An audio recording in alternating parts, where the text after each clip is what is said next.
Welcome back.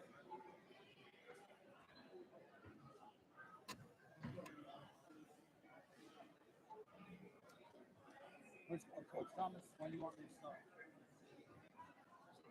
Say we'll start in 2 minutes. We will begin the ceremony in about 2 minutes.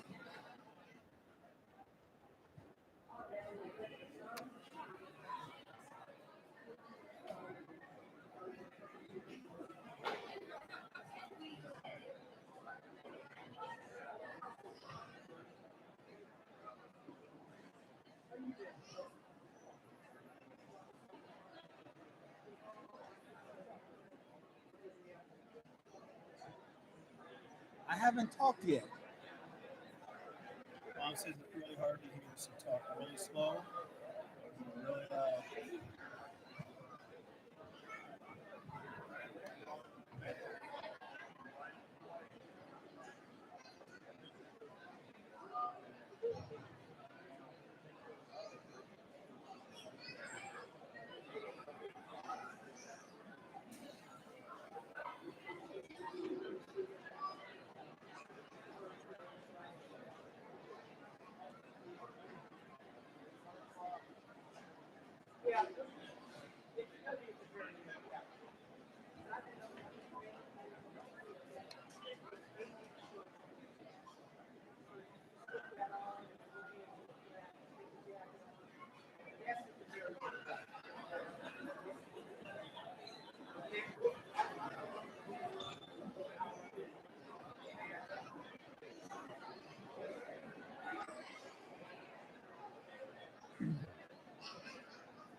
Good evening. Oh, that's way loud.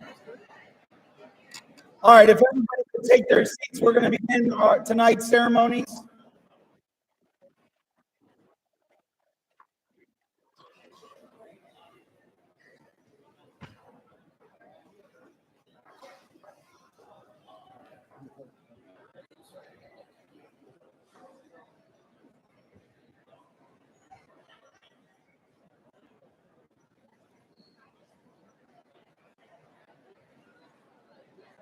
Just stay.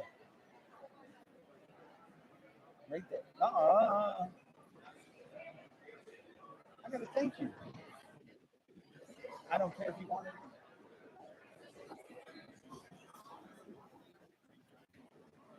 All right. Welcome, honorees, Hall of Fame alumni, and guests.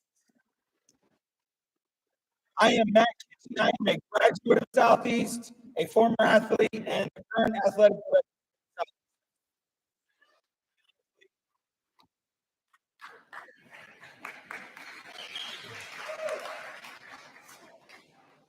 I honestly can't believe I get to do this.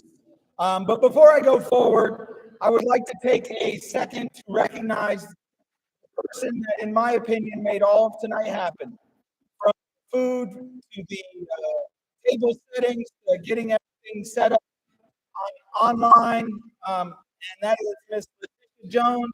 And if any of you know Tish, you probably hate me for doing this, but she is a massive driving force behind all of this.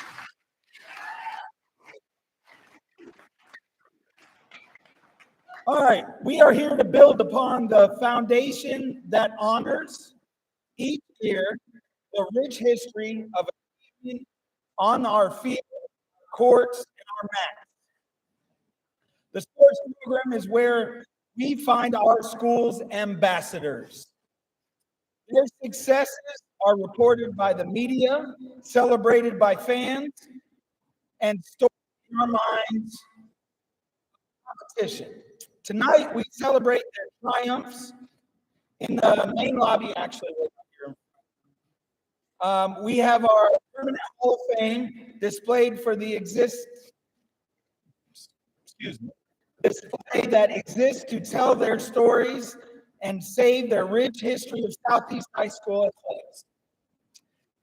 As a kid that grew up in Onico and went to Bradenton Middle School and then came to Southeast High School, I can remember being 6th, 7th, and 8th grade, and all we did is dream about going and playing in Southeast High School. The nice thing about being back at Southeast High School is my job as athletic director is not only to run the sports, but create school spirit. We've instituted some rules, and I want to share with you because I think everybody's getting behind. That school over there is not to be mentioned by name. We call it that school over there. Those of you who don't know. And that's where we're going to leave with the rules for right now. Please refer to the program for more information on how you can contribute to the continuation of the Hall of Fame. Congratulations to all of you and enjoy the evening. I would like to introduce the Master of Ceremonies.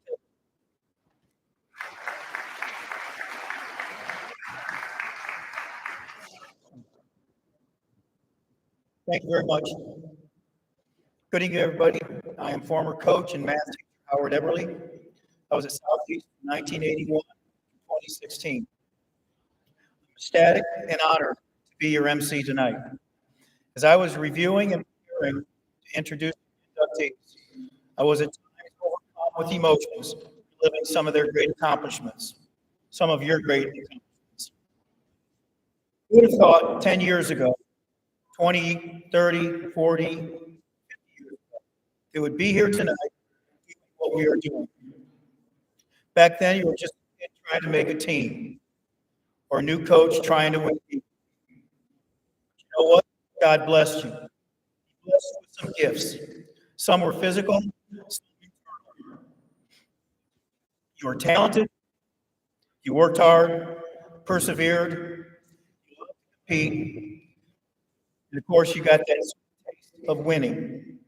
When you combine all those factors, you end up here tonight going into the Southeast Hall of Fame, very deservedly so. Ladies and gentlemen, our first inductee to the 2023 Hall of Fame is Adrian McPherson. His presenter is his daughter, Demi McPherson.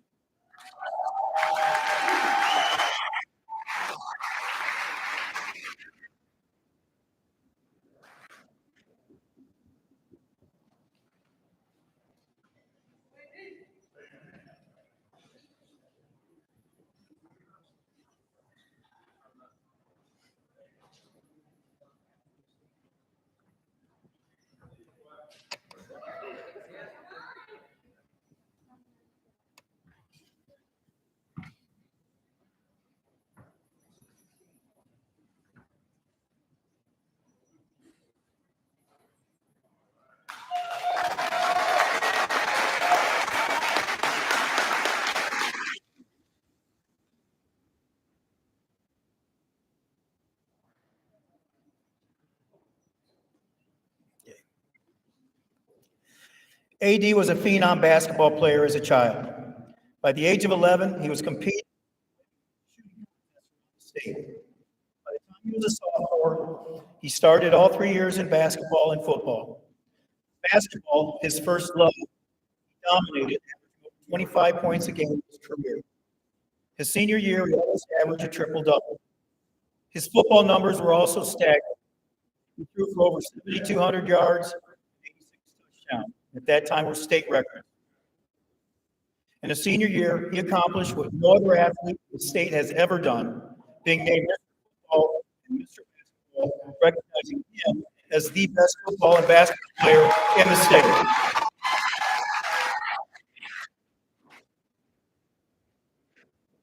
Now, AD obviously is tall, he's fast, he's very athletic, but as great as an athlete he was, he possessed two qualities that separated him from everybody else.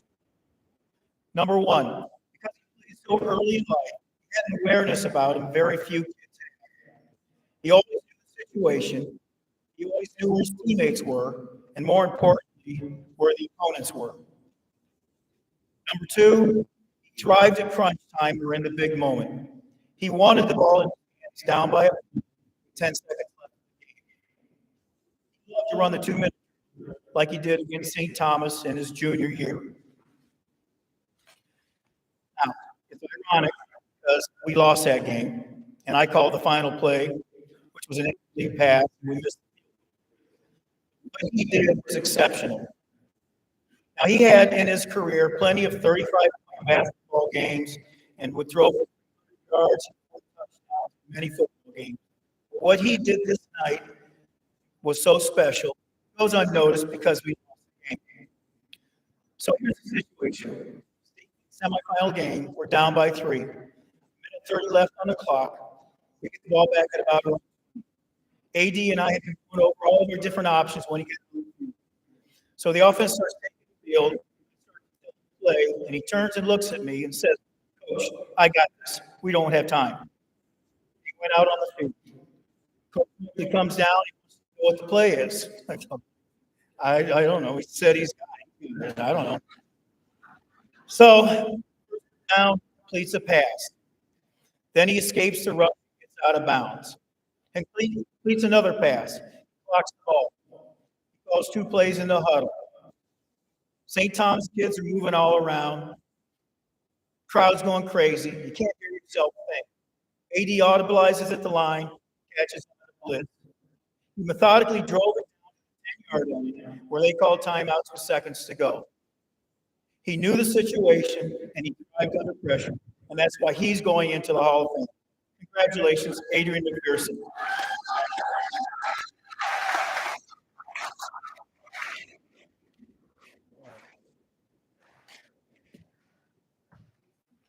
How's everybody doing tonight? I looked at the list and thought of every possible reason why I should be going not first. And then the list I'm going first, so I'm a little nervous. I'm excited to be here. First, I just want to thank my Lord and Savior Jesus Christ. Phenomenal he surrounded me with. The lessons he's taught me, some others, but I never wavered in my faith, and he's on my side. I'm going to say with that. Secondly, I want to congratulate all the other inductees tonight. I know how hard it is to be stepping on stage, the time I put into it, I know the sacrifice I made, I know the sacrifice that my parents and sisters made. So I can only imagine have done to be here sharing this moment with us tonight. So congratulations. Third, I'd like to thank my cousin, Brett Davis. I was the type of player that if I couldn't see it, if I couldn't touch it, I didn't believe it. And grew up in the same street, run up and down the same street, going in and out of the same houses. I'm at my auntie house every day. He gave me hope that it could be done. He came to Southeast High School, he went on to play in Florida, and watching him achieve that success made me believe it could be done. I appreciate that, cuz. Coach West. Coach West was my first Part 1 of football. From 9 to 12. If it wasn't for Coach West, I probably wouldn't be playing. I didn't love football. I loved playing for Coach West. The first man other than my dad that I felt like believed in me more than I believed in myself. For that. Next, Coach Carroll. I came to Southeast High School to play basketball. I only want to play for you. All the competition you had in Mr. Florida's before me, it gave me hope, inspiration. I used to tell my dad was a hurt at the other school. Sorry, my dad went to the other school. But I said I wanted to play for Coach Carroll. Coach Carroll was thinking about retiring before I was coming into high school. So I thank you for staying another year, to coach me for a year. I also feel that there are always the defining moments. And I can remember us playing in high school, Game on the line, 8 seconds on the clock. We're down 1 point. Call time. I'm 135 pound freshman. We got Travis Garvin, we got Bosley, Allen, we got Harvey. They're all in the huddle. We got Jackie. And he says, AD, you taking the last. And in that moment, I'm like, Coach, you're the only AD on the team. So, Coach, in that moment, for you to know that's your last, you got 8 seconds on the clock, enough confidence. Last shot. I appreciate it. Coach Mack, I can't thank you enough. After my sophomore year, playing the state championship game, playing Miami Northwestern, getting beat pretty bad. After the game, my earrings are gone. I'm all beat up. My mom, she says, hey, she kept getting up. When he was 35, when I was done playing football, remember to a basketball camp, telling me that I'm just gonna focus on basketball. We stopped in Kentucky and picked up a Street System magazine, and I was nominated for the top 50 juniors in the country. So he asked me what am I gonna do. I said, I guess I'll still play football. It didn't make much sense to me at that point because, Southeast was an option football team. I wasn't an option quarterback. I didn't like getting hit. It didn't make very much sense to me. But I thank Coach Ebb and Coach Beck for being able to evolve, understanding that wasn't the style play. And had some success in their career. Won numerous state championships. Had great players play year in, year out. And they didn't try to make me fit into a box. We're going to learn. We don't know how to throw the ball.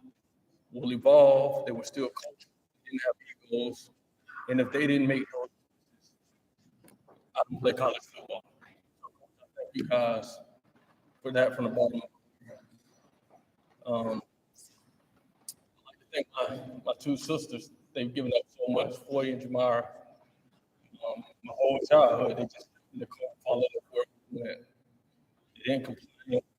They trusted the process, and they supported me the whole way. So I thank y'all for that. I love y'all. I'd like to thank Chantel Howard, the mother of my daughter. She's done an amazing job with my daughter. I can't thank you enough. I'll say it as often as I get the opportunity, and I appreciate everything that and helping raise our daughter. I also like to thank my daughter. For you, I didn't know what unconditional love was. You came out to fight, you never gave up. You're hard working. You gave me a purpose. You keep me going every day. And last weekend, I was at a volleyball game, and this is probably the most she's ever heard sports being talked about. Talk about it. And I wanted to push it on her.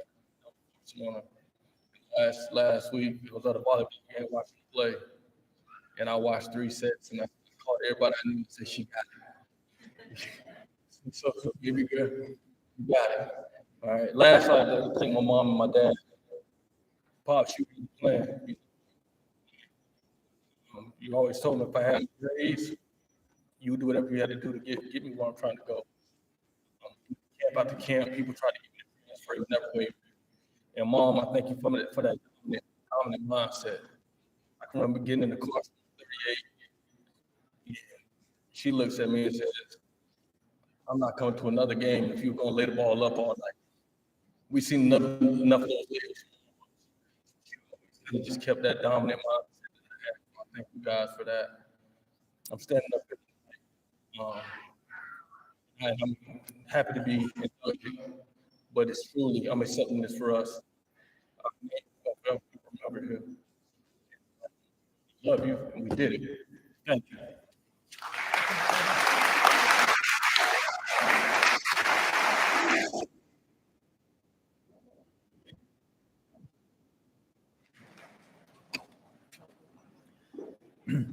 Our second inductee tonight is Chantel Bullock. His mentor, pretty good basketball player himself.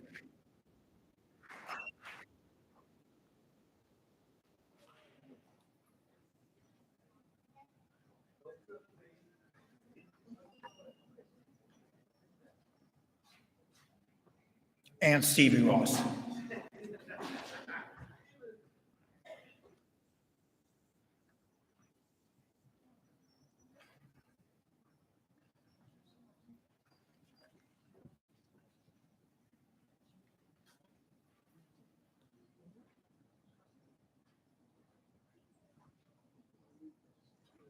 Very good.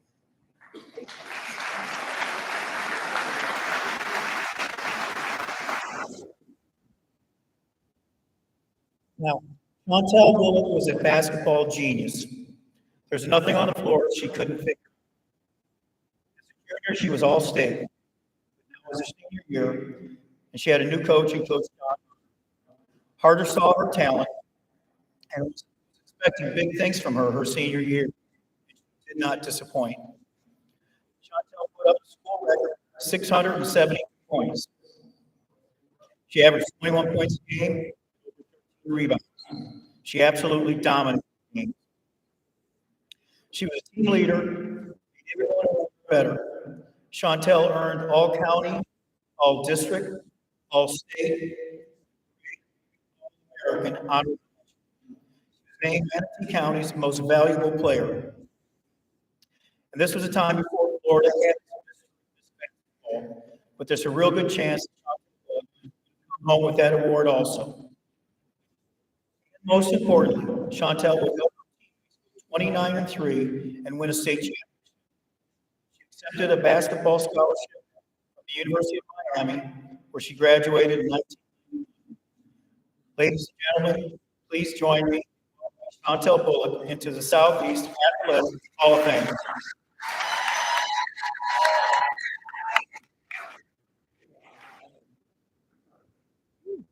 Mama, I made it. I really did. Thank you. I need to start my standards. I just thank God for my family. I grew up in a Pentecostal church in Manatee County, just that foundation. I've taken it through my life. And for me, it's about connecting the dots and the alignment, and you connect them as you. My mom was 12 years old. She told me, she said, you know, Chantel, Coach Harder, Narvin said, you're a pretty good basketball player. He's talent in middle school. And he said, you know, I had dreams. I did. But I didn't get to pursue them. And if this man says that you can play basketball, you can earn a scholarship, okay, you're going to have to earn it. So, Mom, I made it. I'd like to thank my family. I have my stepdad here. I've ever taken involved in every game I ever went to. Every game he was there. Everybody, just the family support of the community. I have so many relatives here. I mean, Tina is my cousin. Tish is my cousin. I mean, it's all of them here. So many others that came from Southeast. You know, started with the but it's amazing the legacy we've left with the generation behind in our family. I'd like to thank my sister. My mom was big on making sure that her girls were together. So my sister was there all the week, and I thank I'd like to thank my dad and the village that I've come from. I don't know if you guys know, also family in the county, so of course I couldn't date anyone. Um, but everybody's family, and you know, as you leave and you go out in the world, you realize family is of a community and how it touches you and bless you. So I'm sending a perfect thank you. Share that. I can't remember any of the plays.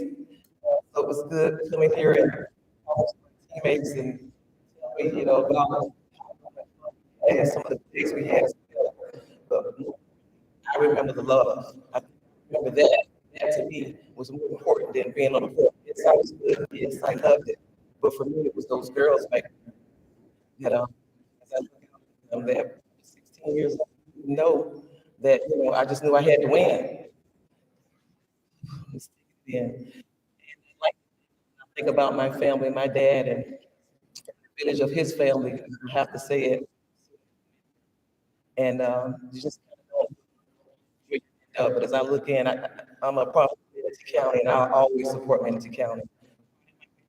What I do is women empowerment. It all started right here. So I thank this town. I thank Southeast High School. Thank, I have my daughter here, Jalen, and she never gets to see. She's never see my background, and she's heard about it. I love you, and I thank you for being here. Okay, so when I think about Southeast and the teams that we played on, I think about Janelle. I think about the ones but more importantly, when we were out there, we were there in the locker room doing the safety. We just didn't know if we were going to win. We always came together because we had Coach Harder. Coach Harder, I didn't realize book that he knew to come in and he reminds me. I'm sorry, with the Miami Heat coach that personality, and he did it for years here. So I didn't know that then, but I know that now. Thank you. It's not gonna be long. The best is still yet to come. I do want to end by reading you what I do still my for my senior.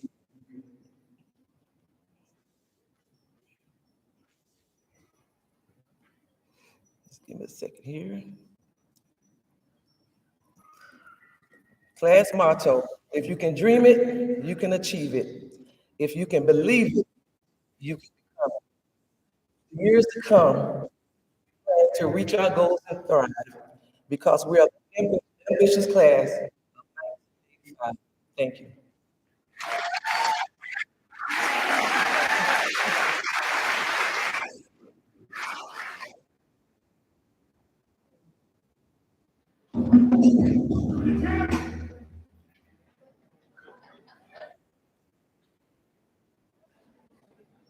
Okay. Our next inductee are the Lady Knowles 1985 basketball.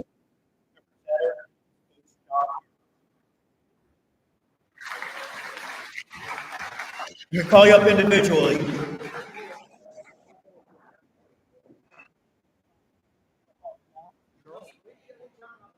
Okay. Coach Harder, we want you up first. Okay.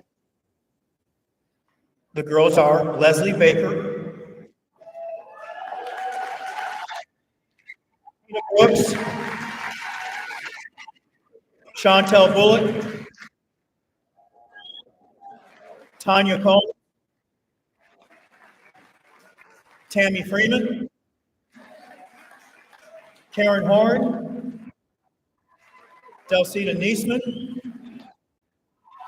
Diane Roberts, manager Jolynn Worthen. Representing Janelle Copeland is son John Roberts.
I think you need to slide down a little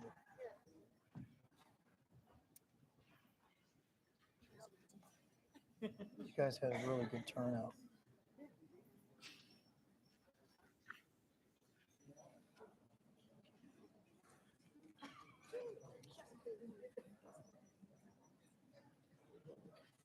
I think Coach Harder can keep it under 8 minutes.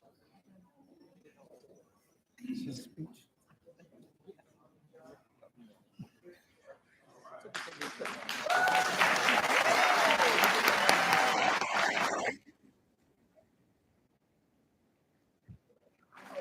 Okay. John, up here? Okay.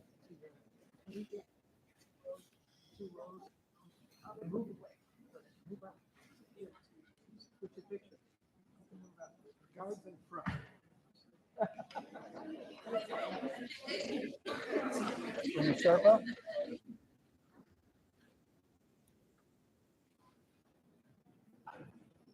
They're all taller than me.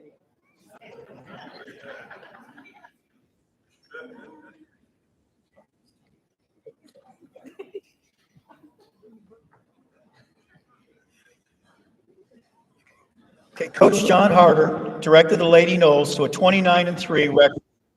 Florida State started the season out with 7 straight victories, but then dropped 2 out of 3 on the road trip.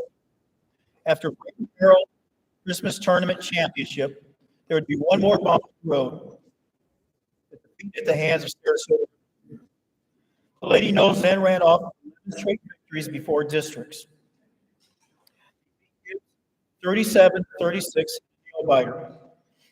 A convincing win over Cocoa in the finals propelled them to the Final Four.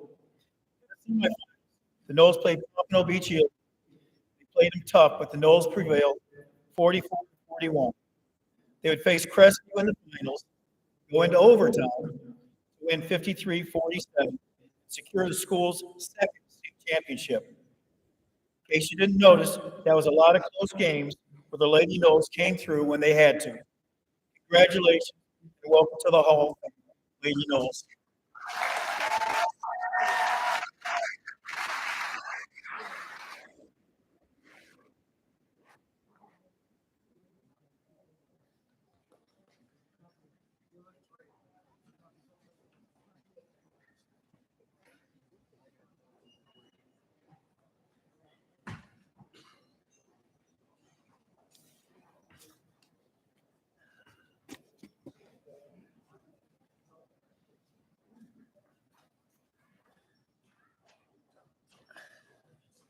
Believe it was their theme, and I wasn't sure I could believe I did a sport coat for the 40 years, but I made it through. A little tight, but I'm here.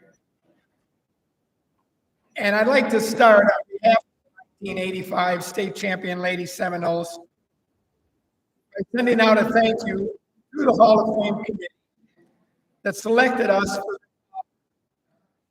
by their new AD, our former Matt Kitchie, who is joining us on the stage. Deserve our sincere congratulations also. Miss Faye, family, two of my favorite students of all times, straight A's, I might add. Our captain, team MVP, Chantel Bullock, and of course, our coach, Bob Carroll. Not only did he share Seminole Alley with the state team we are about to honor, he cared for them, supported the journey, taking pride in their success, their teacher and friend, and my dear friend of over 40 years. Congratulations to all.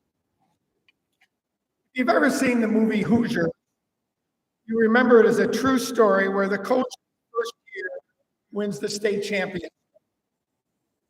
Comparison was made to our team back in '85 because it was my first year. The difference between the coach in the movie and myself is that he did not have the help that I did in Buzz Narvin, Herb Shappett, and David Sparks. Not only did these three men prepare what I inherited with their basketball knowledge and skills, they were tremendous role models with extreme smarts. My kids' first year coach, Buzz Narvin, was hired to be a D1 basketball coach. Him after him. He won our school's first state championship.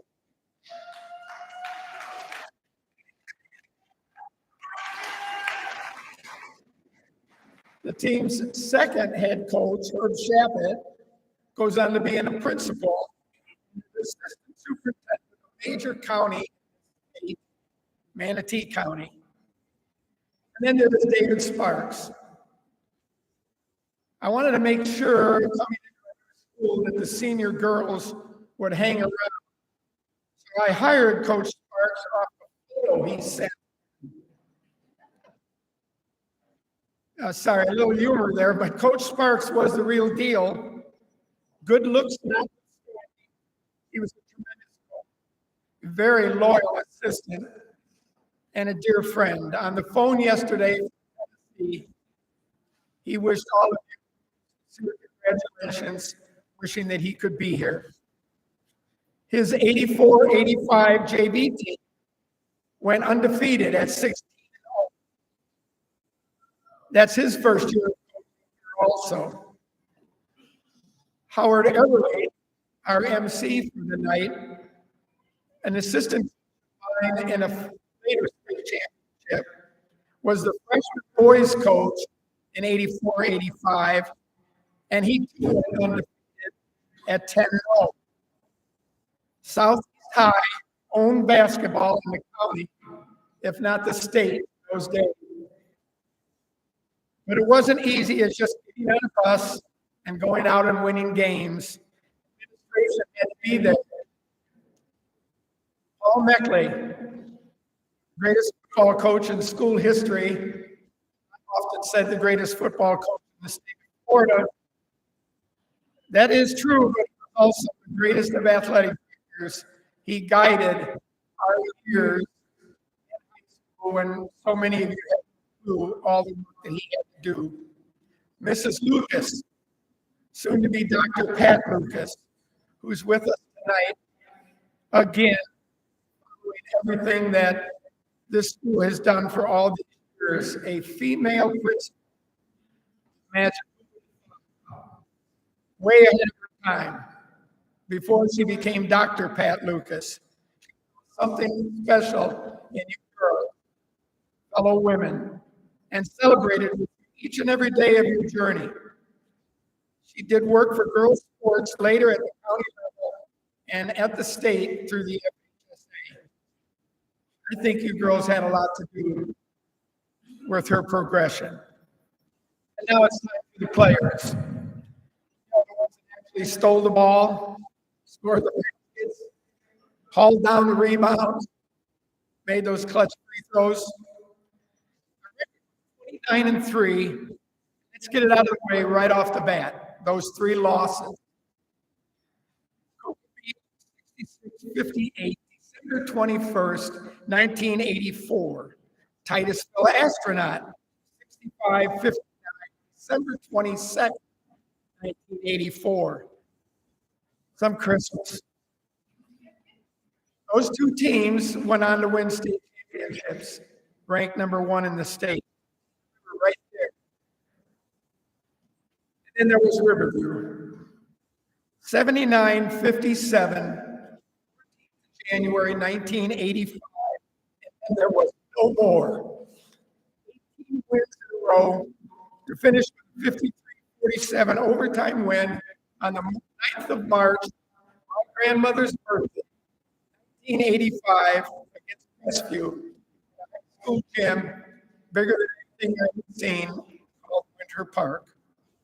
As a coach, it took me years to appreciate and enjoy the wins, as much as I hate losses.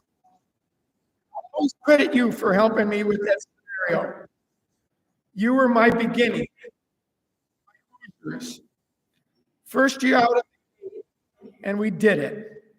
I gave you all the credit then. I still do, and will continue to do so until I've taken my last breath.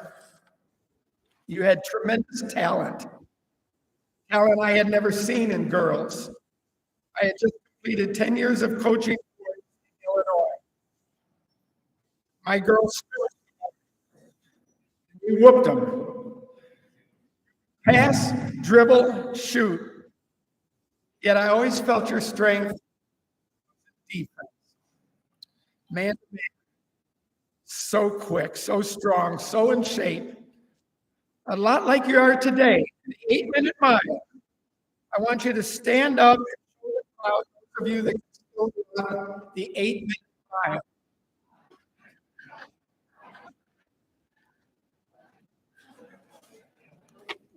Well, anyway, we were 11 strong. A few of you got to start, and a few of you never got to start. But all 11 of you made us the state championship that we became. Fortunate to speak at clinics over my career, even a couple of them at the national level. And somehow my team always said the importance of the sixth man, the role player, the bench. Can you envision the starting five scrimmaging against me, the manager, and the girl? You would have won a game. And the proof was right off the bat. First two games, 81 against Meadow, 92-19 against Bayshore. In fact, the second time we played them, 99-10 against 97-11. I had all I could do with the second team in to keep you from scoring 100, so that somebody in the community would still talk to me the next day. In fact, that third team in the county, arch rival, we beat them 87-39, which was a little closer, but they were much better. The state tournament, Coach Everly already went through it with you. I can't complete a speech of this importance without saying your names. We lost two. I was fortunate a couple of years ago, I was honored by the family of Vita Baker eulogy at her funeral. And I wanted those in the church to think about the good times that brought us joy.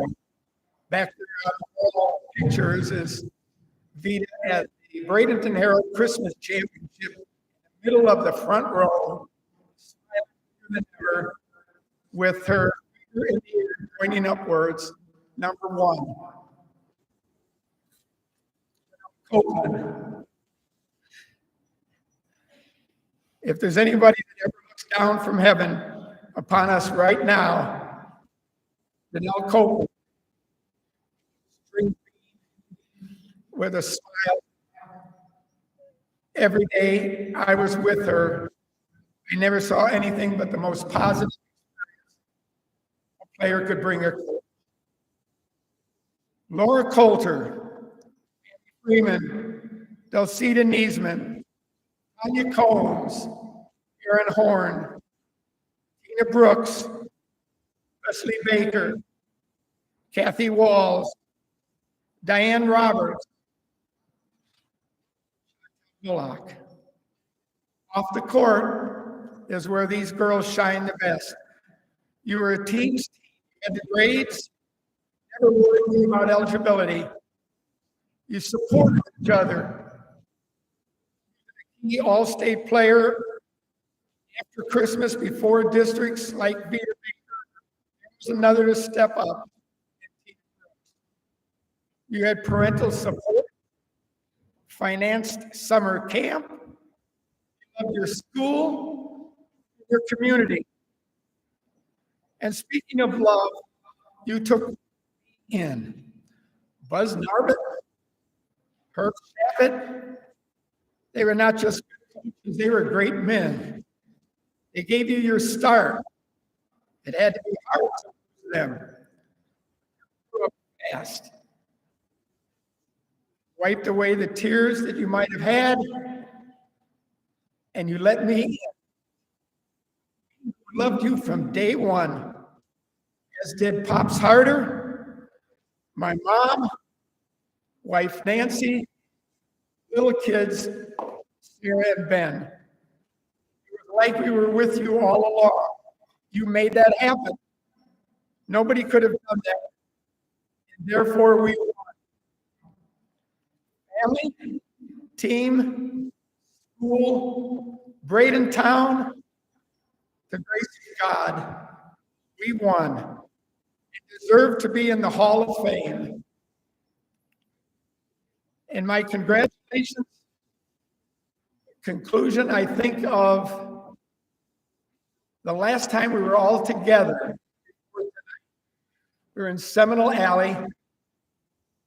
There had to be, at the final pep rally, 15,000 students in the stands, or maybe 5,000. At least 1,500 students. The same kids that were kindergarten with Mrs. Lucas let every one of them out of class. It was the most beautiful spring morning I've ever seen. The month of March 1985. It was time to present to the school that state trophy. Coach Beck was on this side of me with the usual color cheer. Mrs. Lucas was to my left. Behind me in white t-shirts. Stood before that big basketball in Seminole Alley that had one state championship on it. Speeches here and there. Kids were going nuts. Hands me the trophy. I hand it to Mrs. Lucas. They take a team picture. I come to the microphone and teach for the first time that cheer that I've used so often. You remember. I know Omar does. The 1985 state championship ladies Seminoles, I congratulate you once and forever. Hip hip! Hip hip! Hip hip! Thank you for having us.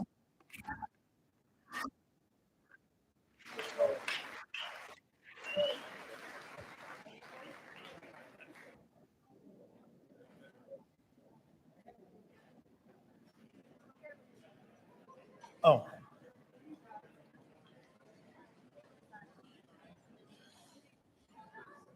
Yes.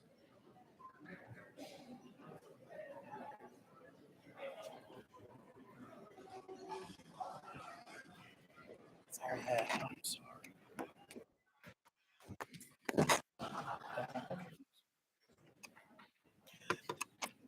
Our next inductee is Faye Swilly Manigault. Her presenter is John Russo.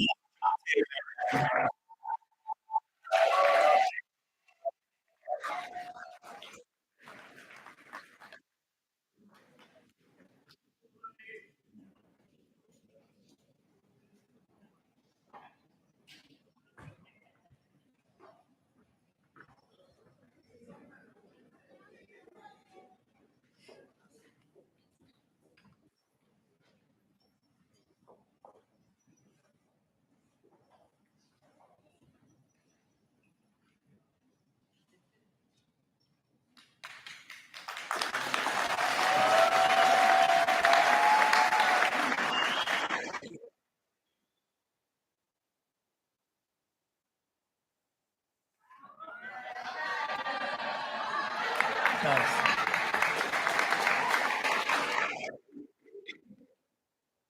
Faye Swilly Manigault played basketball and ran track all 4 years of high school. She was also on the track team for 2 years, but it was on the track that Faye excelled.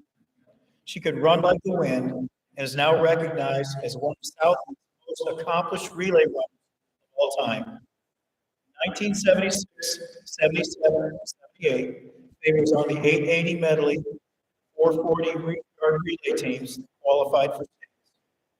Both teams won states in 76 and 77. The track team finished overall third in 76, third in 77, fourth in 78. Certainly could have done that without Faye. Faye also competed in the long jump, finishing fifth in 1976 and third in 1977. 1977. Her senior year, Faith started on the basketball team. She was honored as a Braden Herald Senior Notable in Sportsmanship. She received the Caddy Award in track and field. She was also the Presidential Physical Fitness Award. They received a track and field scholarship at Florida A&M, where she graduated in 1982. Congratulations to you, Hall of Fame. Congratulations, Faith.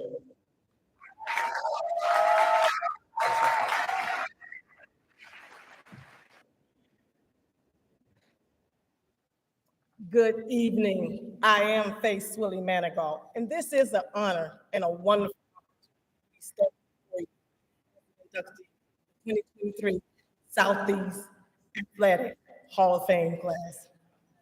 I am truly honored, grateful, and blessed to be in this year's class with these great men and women. So congratulations to you. I'd like to thank the Hall of Fame committee for making that decision to induct me. This honor I will hold dear to my heart with a humble spirit. To the principal, the staff, administrator, and booster of this wonderful school, thank you for continuing to ensure that every student in the doors at Southeast High School has an opportunity to become successful. To our guests, thank you all for coming out and celebrating with us. I appreciate each of you here tonight. Now, just a few more thank yous I would like to say towards some individuals. I would like to share my sports journey, my desire to succeed, and to help others. When I call the name, stand or wave, something, let the crowd know who you are. First, to my parents, the late and who said to me, if I study hard, make good grades, then I could participate in sports. And I did. My father brought sports to our home. He started and set this example. My father played at Lincoln High School. He played basketball, football, and baseball. Then he became a member of the 3-9 Devil baseball team of the Florida State Negro League. He played many numerous amateur golf tournaments around the surrounding areas. Dad not only talked about sports and played sports, he took us to sporting events. He took us to all the sports. He took us to the Pirates game. He took us to Fort Ann homecoming. But my favorite was when the Globetrotters came. That was a sight to see. See, so sports became a part of my life. I had no choice. But I need to thank my big brother who's here tonight, Jimmy Swift.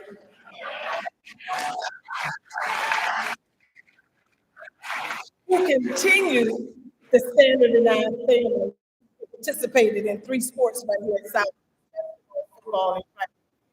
He's the one that was extremely competitive for me because he always wanted to win in everything that he does, and even today, he loves to win even in space.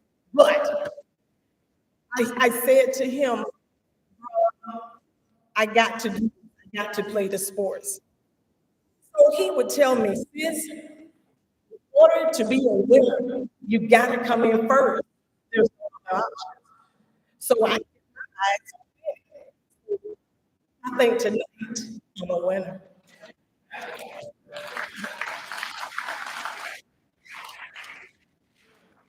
To my team, my friends, and my peers, I got to thank them tonight, you all, because they were always encouraged. We always encourage one another to be our best. Whether it was basketball, we supported one another. And today, I can honestly say, we still support one another. You see, back then, we was committed, we was dedicated, and we was hard workers because we wanted, in fact, we did. You see, when you slacked off, when giving 100, we made sure we told you And see, we can do that because we were friends.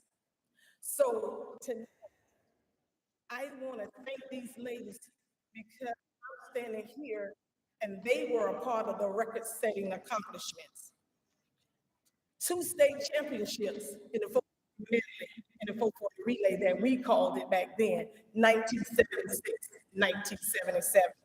3 district championships in the 440 relay, the 880 method, 1976, 77, and 78. At this time, I gotta acknowledge my friends and my teammates. Southeast 2022 Hall of Famer, Liddy.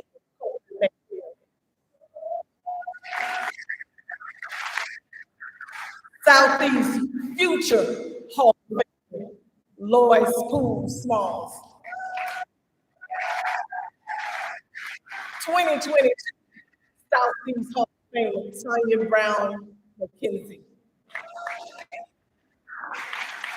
Future Hall of Famer, Katie Mitchell Williams.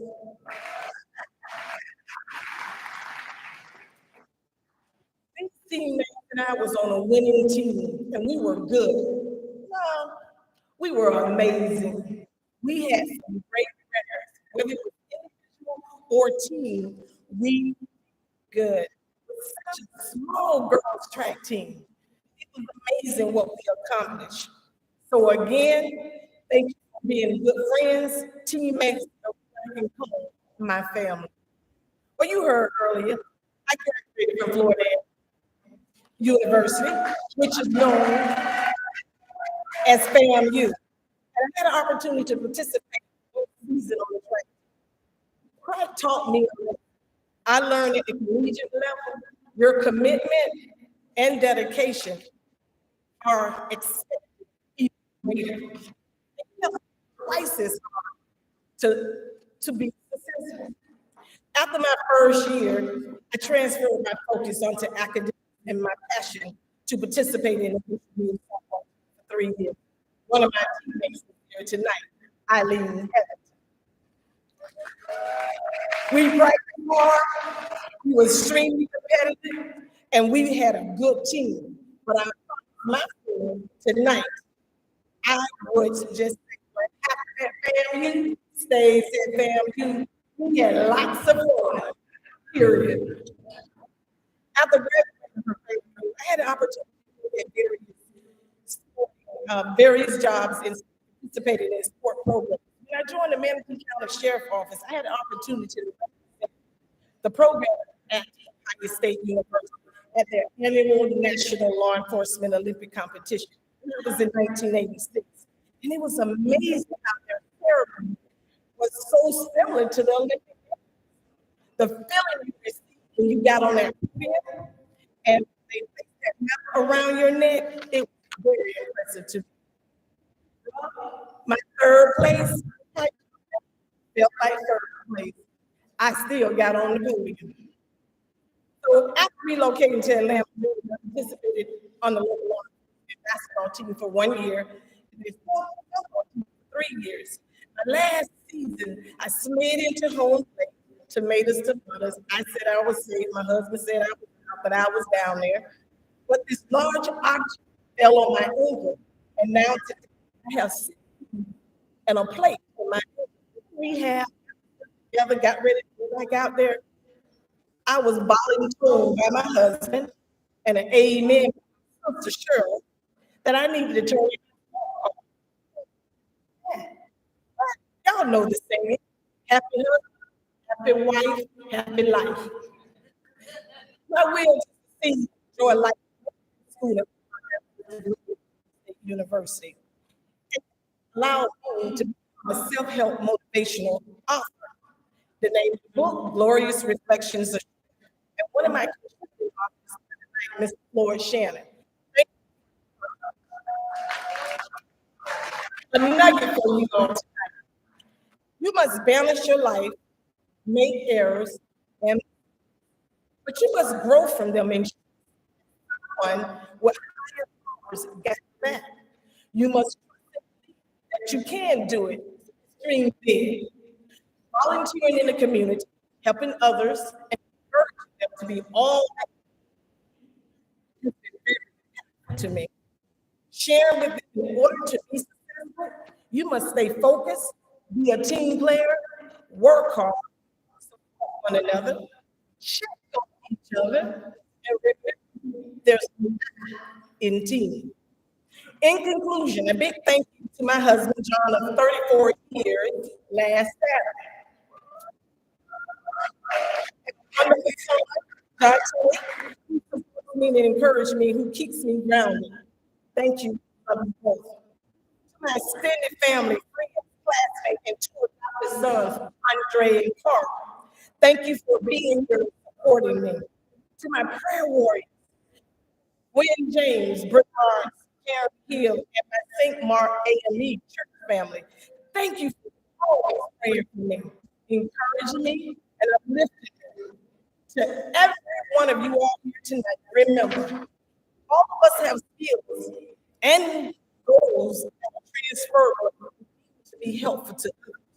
So share it, motivate others to be the best that they can be, because their best is yet to come.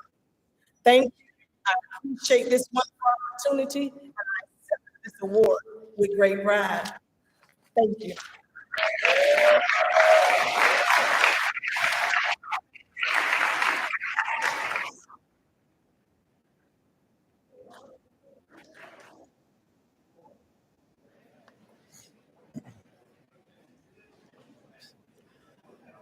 Okay, our next inductee is Mike Gorse. His presenter is Coach Bob Thomas.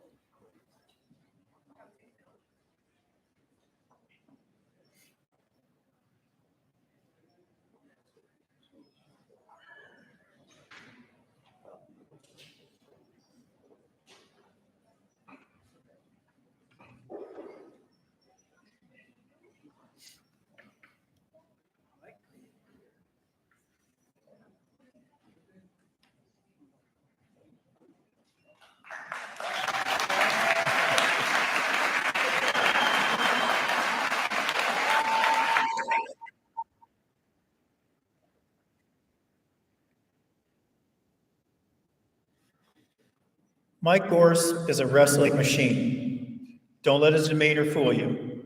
Off the mat, he is the nicest, meekest, most humble guy you'll ever meet. Look at him. Does he look mean? On the mat, he was the baddest, quickest, most aggressive Wolverine you'd ever want to meet. Mike was at Southeast from 5 to 8 now. He played some football and he ran some cross country, but he did that to help him wrestle. Mike qualified for states all 4 years. His overall record was 114, 15. That's almost 20. Not bad. But what I want to focus on with Mike is his playoffs for his sophomore, junior, senior year. So many sports judge an athlete on how they perform postseason. Just ask James Harden or Dak Prescott. They have great regular seasons and then lay an egg in the postseason. They get labeled as that guy that can't win the big one. Well, that's not Mike. Mike would have a great year, and when it came to the postseason, he would, as my pastor Randy says, take it to another level. I'm convinced that Mike would use his regular season to get ready for states. He was a three-time district champ, a three-time regional champ, and a three-time state champ. That's 36-0 against the best wrestler in the state in the biggest matches in the state. He turned into an absolute animal. Not only in his 12 matches in state, he pinned his opponent 10 times.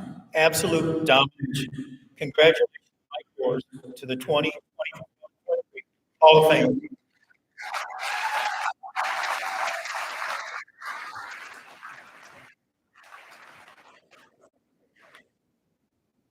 Thank you for the kind words, Coach.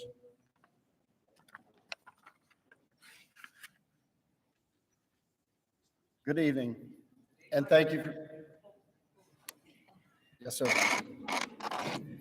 Good evening, and thank you for attending tonight's event. My name is Mike Morris, and I attended Southeast in 1985 from night to night.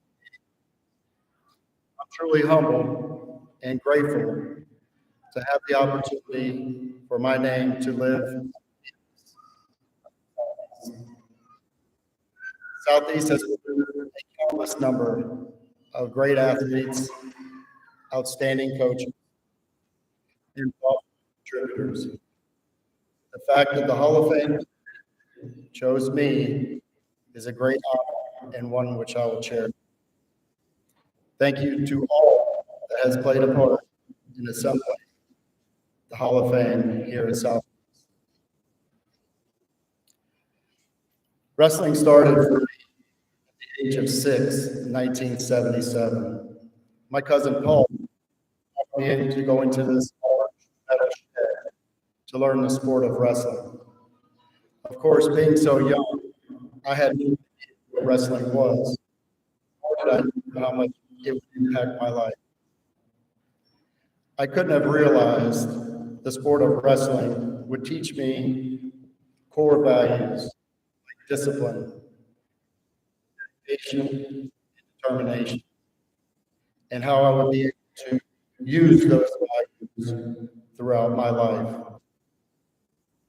I would continue to go to this large metal shed day after day, year after year. However, I don't think the fellow that built this ever wrestling mats to be on the concrete floors and it serves as a foundation for so many great wrestling stars in Manatee County. If this guy knew that, maybe he would have installed opposable doors so that the mosquitoes wouldn't have been so bad on those hot summer nights. Or maybe he wouldn't have had so many holes in the leaky roof that would show up every rainy evening. But as I look back on it, maybe those things help give me my determination to keep grinding no matter what. I was coached by Ron Jones, and we were the Manatee Wrestling Club. Coach Jones had the ability to bring out the best in his wrestlers, people in general. Coach Jones went on to become the legendary wrestling coach for Sarasota High School. Coach Jones was a huge factor in my success as a. Before I entered high school, I played a couple of seasons in Little League baseball, as well as a couple of seasons at Pop football. I always loved the competition of team sports and the camaraderie that each sport had. But I just wasn't as good at those sports. My first year at Southeast, I played football. Yep, all 116 pounds. I played on a team that would go on to be successful and were runners-up in state in 1988. We really didn't have any business being on the field with such a talented group of football players. But my dad did not let me quit. He told me, "You don't have to play again next season, but you're going to finish what you started this season." Now, this is a true story. I mentioned this too much in my life, if at all. But I remember playing freshman football against that school over there. And I'm pretty sure the coaches just wanted to get some field time.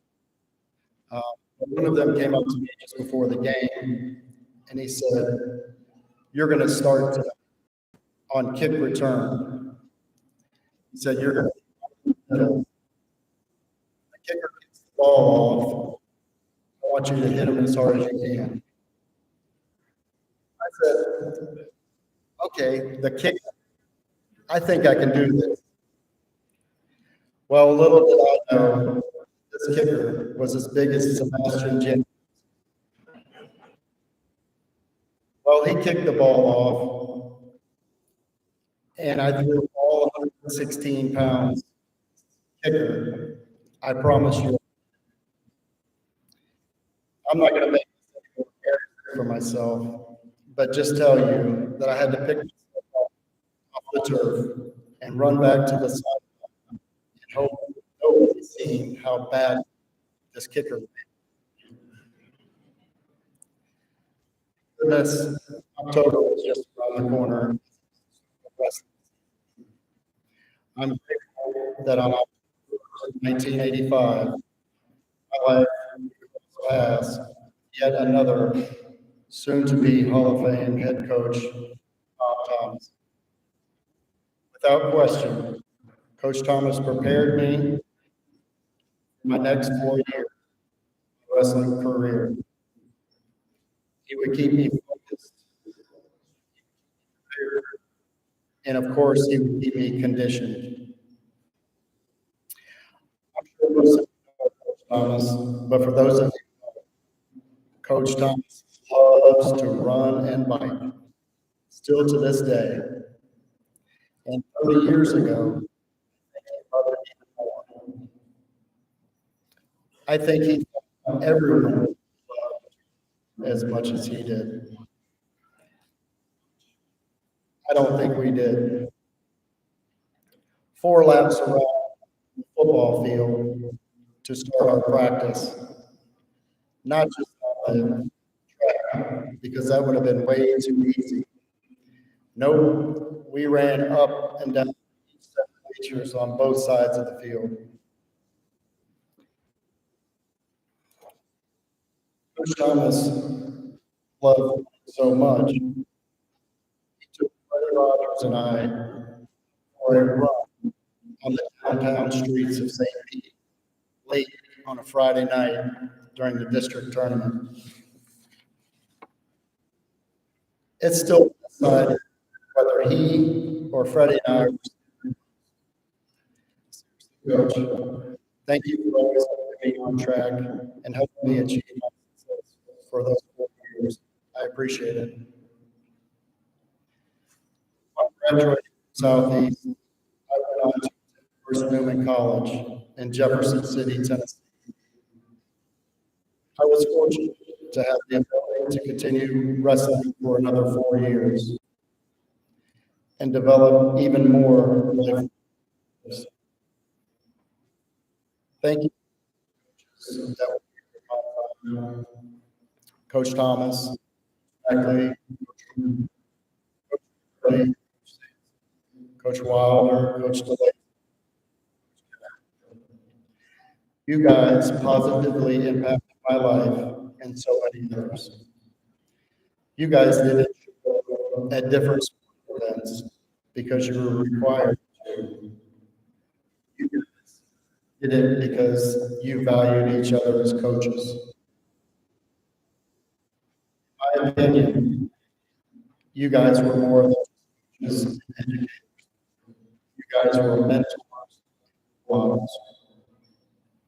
I hope the kids today have the same to look back on their high school years and remember what great league of coaches looks like.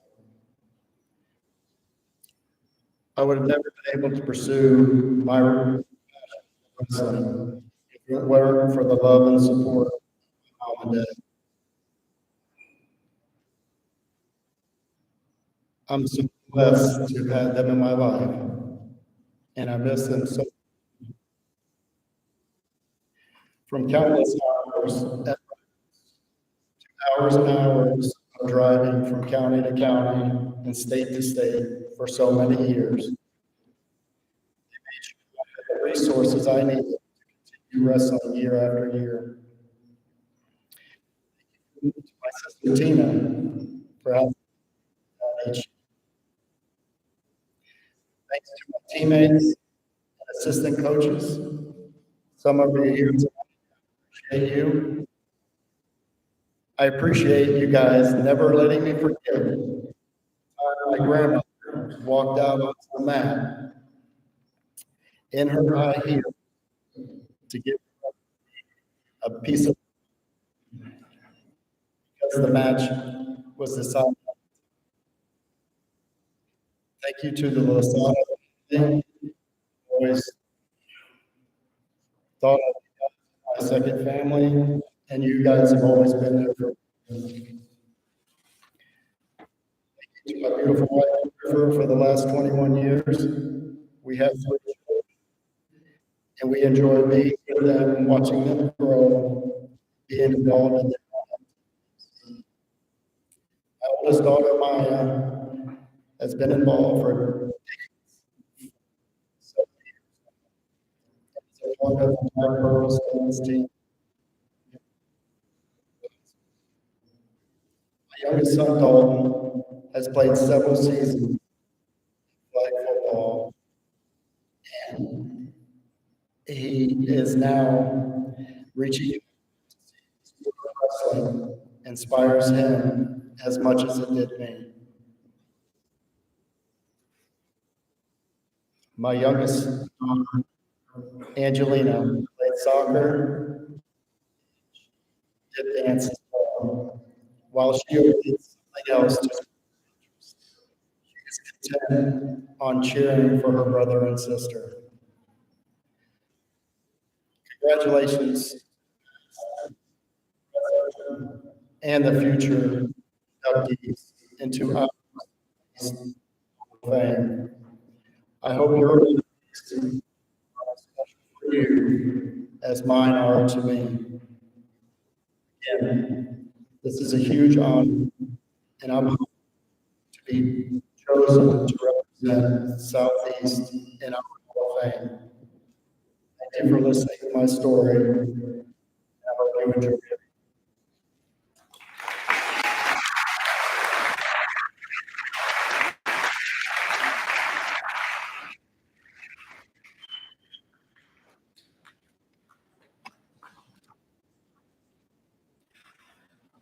Our next inductee is Coach Bob Carroll. The presenter is his wife, Pam Carroll.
I first met Bob on the courts.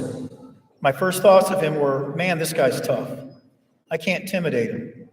He never lets up. This is back in 1981 when I was first down from Michigan, and he was a coach at Bayshore, and we were on a racquetball court. We did hook up on a basketball court a few years later. The Southeast coaches would play pickup games on Sunday nights and play with tennis, and our coaches got at each other pretty good. Bob played basketball like he played racquetball, and this is how he coached. Bob was a very good athlete, and he knew basketball inside and out. He loved his players. He always wanted them to excel on and off the court. He was positive, he was enthusiastic, and he was focused. Bob played to his guys' strength, played to the other team's weakness. He was driven to get the best out of every player he had. When you coach like that, talented players, look out. You might win 371 games. You might go to the Final Four. You might have 5 Elite Eights or 21 seasons. year, not once, twice. 1985, when he was the overall coach of the year with a perfect 35-0 record, state championship team. And now for your trivia question. Which one of Bob's three Mr. Basketballs was on that state championship team? None of them. Here, LaRon Williams, Adrian McPherson were our three Mr. Basketball players. I think it's amazing that the team that had the best record never had a player in the state on the team at the time. Further proof of what a great coach Bob Carroll was. Congratulations to Hall of Fame, Bob Carroll.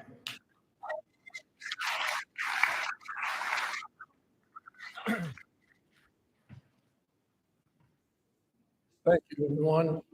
It's a great honor for me to be here. I would like to congratulate the Hall of Fame Committee for the wonderful event, especially Tish Jones and Coach Bob Thomas. I know the amount of time that they spend on this. Congrats to all the 2023 Hall of Fame inductees.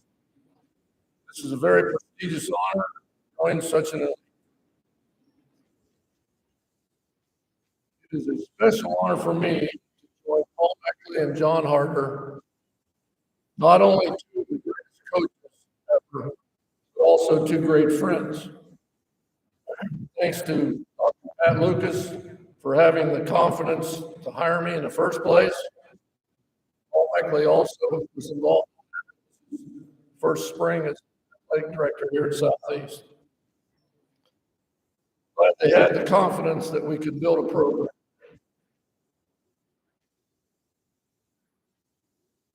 Another really important thing to me when I came to Southeast was to join the faculty here at Southeast. The faculty was just fantastic and the best I could. Coach Harder and I took over the boys and girls teams in the same year, 1984. I had no problem with that other than to get John out of the gym so that I could come in and teach practice. Never wanted to quit. And you girls were a hard act to follow. That very first year. I knew long before I came to Southeast, where I wanted to be. My wife Pam and I came over here or when I was coaching across town to scout a game. I sat there and watched Southeast come out on a football. I turned to her and I said, right here is where I want to be the basketball coach. No doubt. There was It took a couple of years, but I finally made it. Got the opportunity to join the Southeast family. Last year when John was inducted, he talked about Southeast being a culture, and that has stuck with me, and it's very true. And we became a family within that culture. Coaching is a pure family business. My father was a coach. My three brothers all coached. We grew up in a house with 5 kids, learning X's and O's from Dad, watching films in the living room, and learning how to be passionate about coaching. My mom was an elementary teacher, and she could put everything in perspective. When I graduated from college, got my first job coaching, she sat me down and said, look, they're not hiring you to be a coach, they're hiring you to be a good teacher. That is stuck with me also.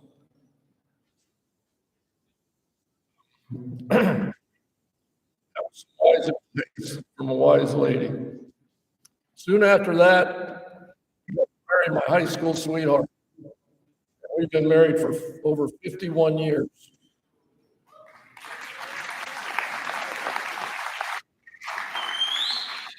She cheered for me in high school. She cheered in college. And she had the same passion for being a coaching family as I did.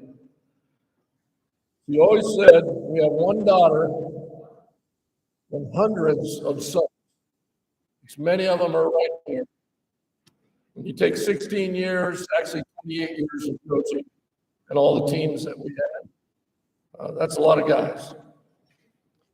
Daughter Stacy, right here, she was a Southeast Seminole cheerleader, went on to the University of Florida Vet School, and we're very proud of what she's accomplished.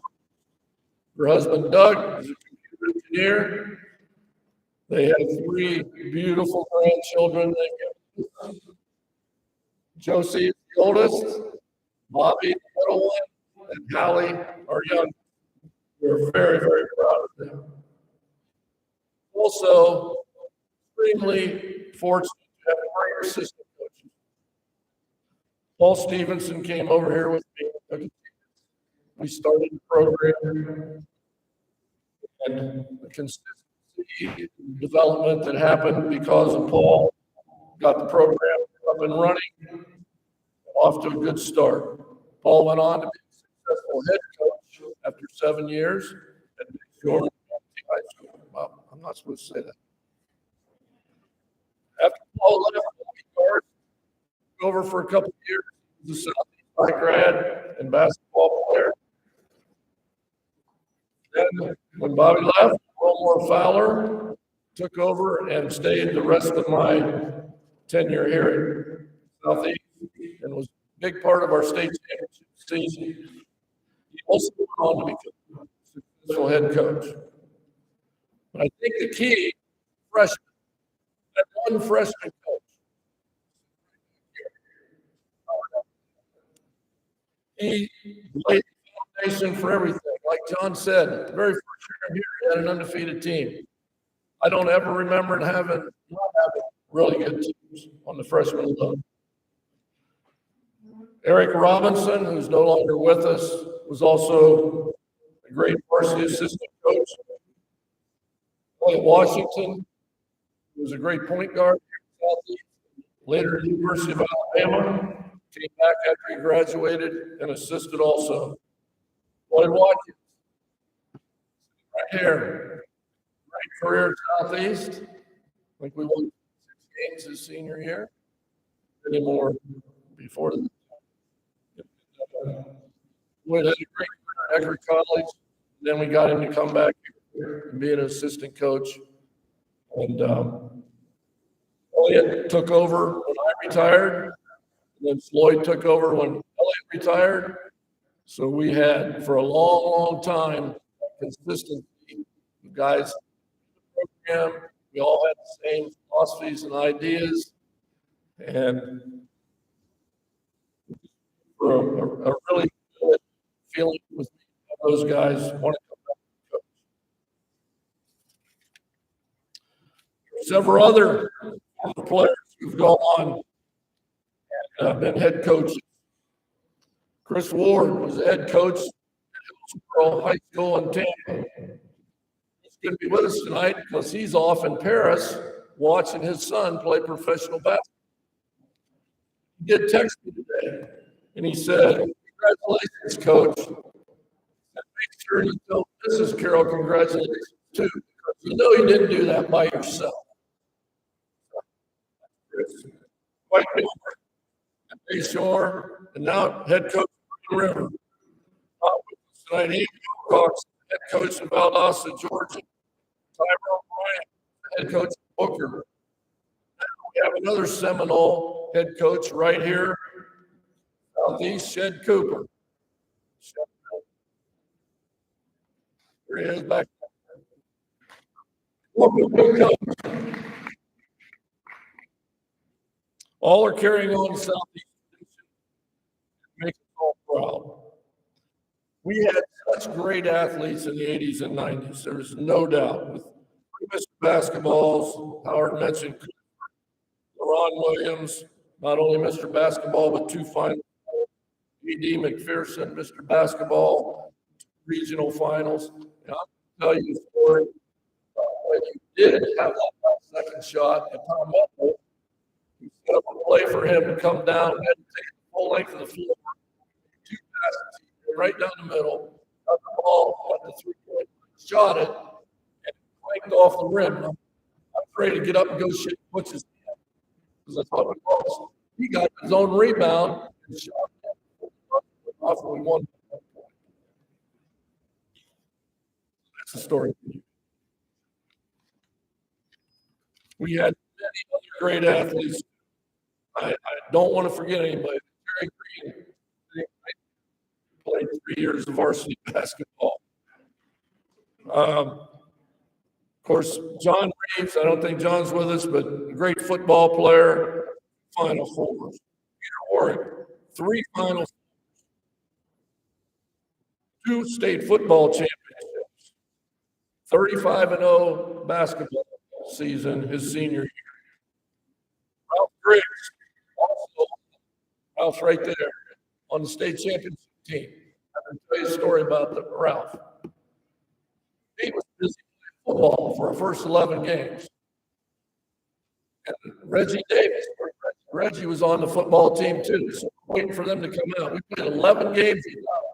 He took our whole team on his shoulders, and he won all 11 games.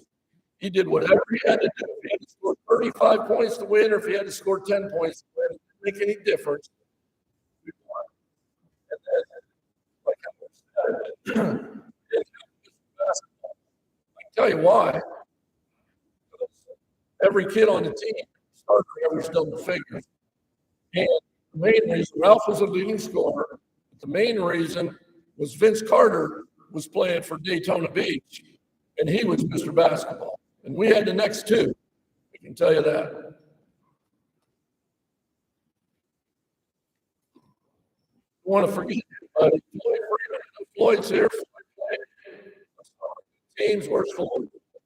Right back there. Did I miss anyone? Can I just have all the guys that play basketball for me stand up, please, and give them a round of applause.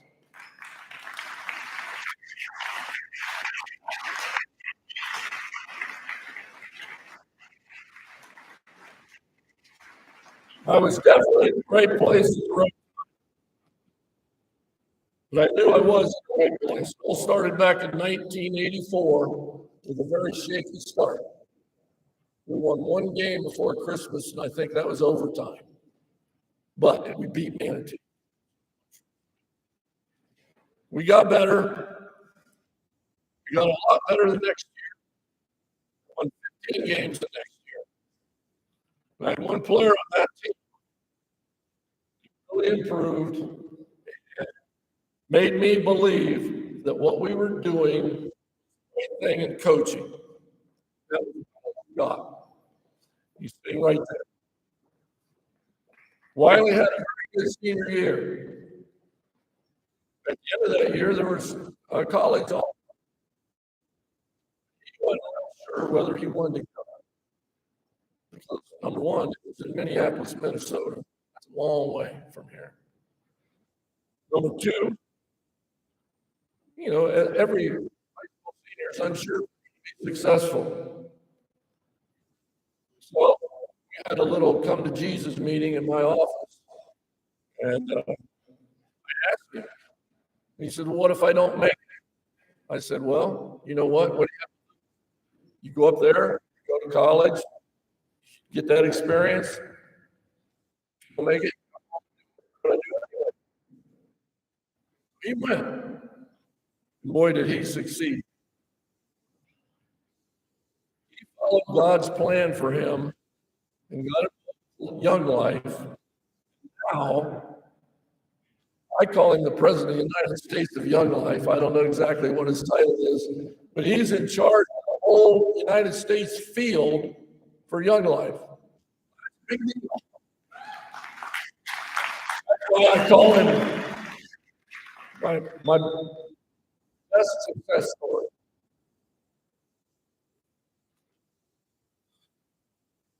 Okay. All right, in closing, I'd like you to indulge me for a minute. John talked about pep rallies. That was one of my favorite things in Southeast, to go into that packed Seminole Alley for a pep rally with the band, packed gym, just set chills down your back, drums beating. So please indulge me one more time do the Seminole jump.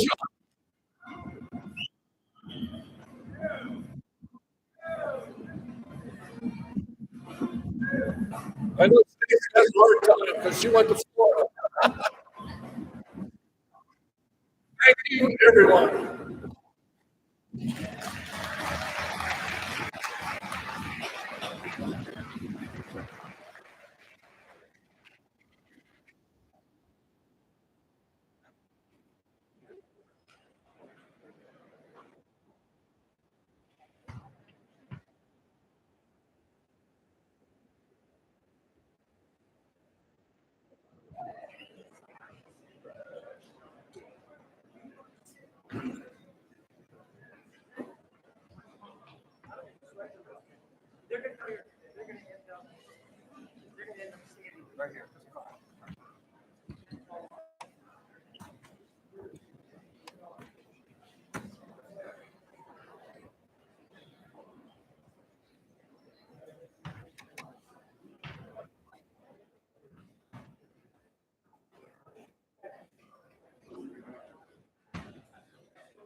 For the class of 2023 inductees as contributors to the Hall of Fame, before I introduce all of them and explain why we have selected them, I would like to make sure that I congratulate all the inductees this evening.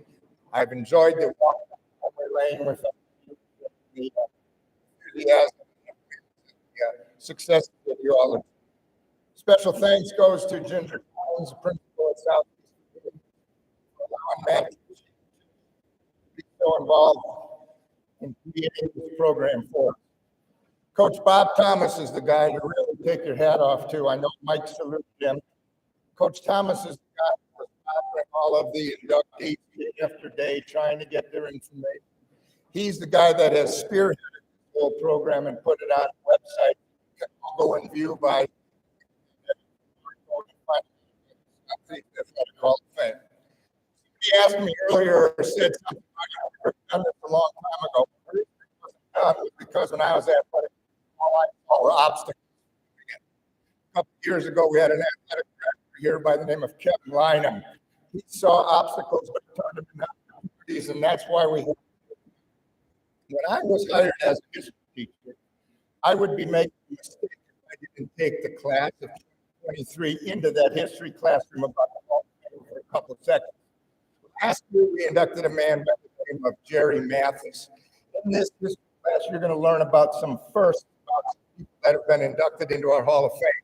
Last year, Jerry Mathis was inducted, and he was in the class of 1959, the first class of seventh graders to walk the halls at Southeast.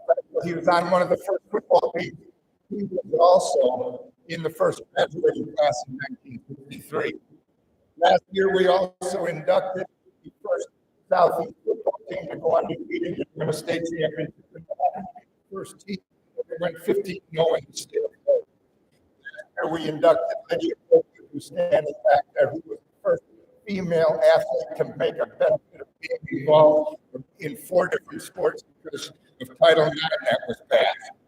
Last year, 2 years ago, we conducted the first girls basketball team when we did that in 2001.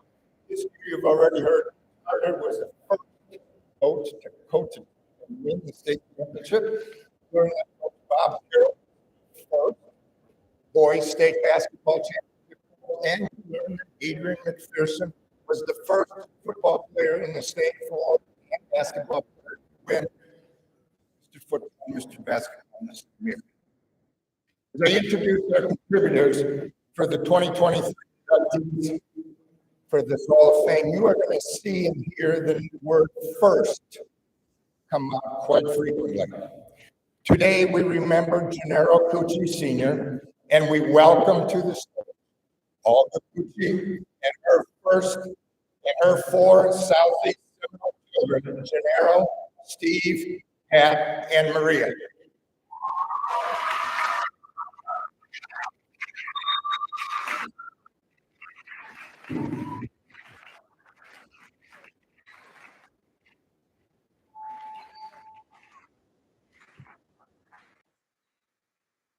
Gennaro, will you do the honors and present your mother with the medallion?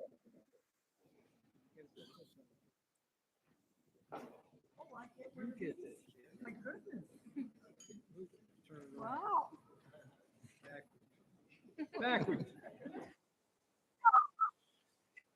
Congratulations, all. Everybody have a seat.